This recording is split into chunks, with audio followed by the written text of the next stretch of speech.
Anyhow, yeah, so this is our start screen experience. You'll see these kind of square boxes here, square and rectangular boxes. We call these tiles.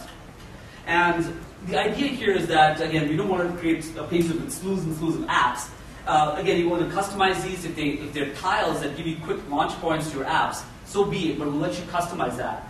But these live tiles essentially give you snippets of information, and they can also be updated asynchronously with information coming from the cloud. So if you have an application that pushes a notification down to your phone, your application can have a tile here which can get updated. So for example, you have let's say a tile that's a Flickr app. Your Flickr app can be updated with, let's say, a new image that you posted onto your Flickr account as an example. So these are your live tiles.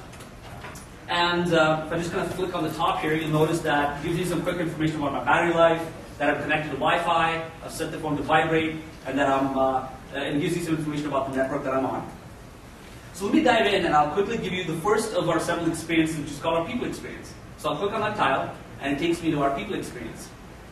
So the very first piece of information you see there, I think the minute it kind of loses brightness when I move my hand, so I'm going to stay put over here.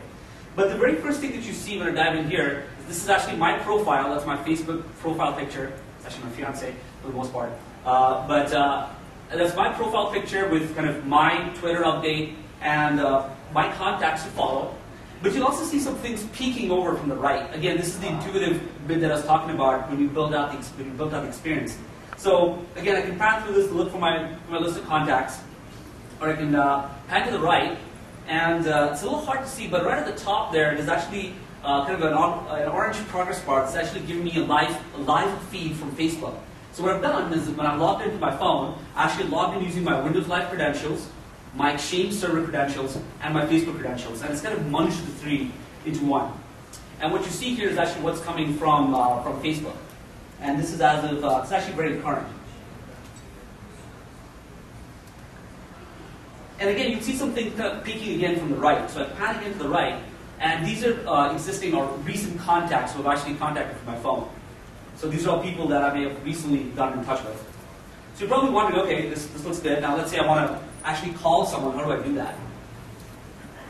So I know Michael's sitting right here, and Michael's someone that I actually call pretty frequently. So again, I can go through this list, and again, we have a jump list here, so I can click on A, for example, and I can get to M. But it's still hard because I keep scrolling, and I've got all these contacts from Facebook. Again, I'm not trying to gloat, by the way, but just a lot of clutter, probably a lot of a lot to wade through before I get to Michael's and Alicia. So what I can do is on the bottom of our phone, and this is again a part of the hardware spec that I was mentioning earlier.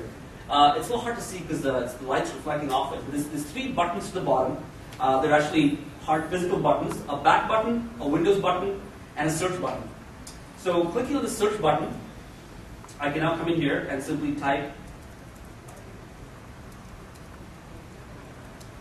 CELI for Celicio, and there he is.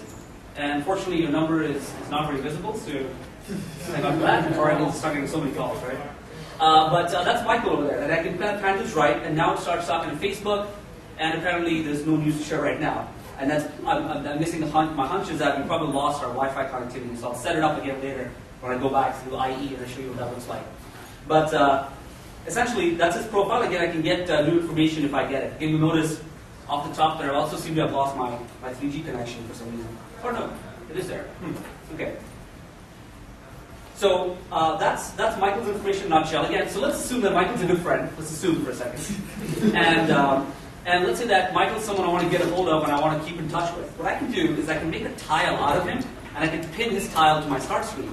So you'll notice this little pin icon here. I can simply click on that, and now Michael becomes a tile that shows up on my start screen. And if Michael is someone I get in touch with pretty frequently, I can maybe move him to the top of all the other tiles that exist.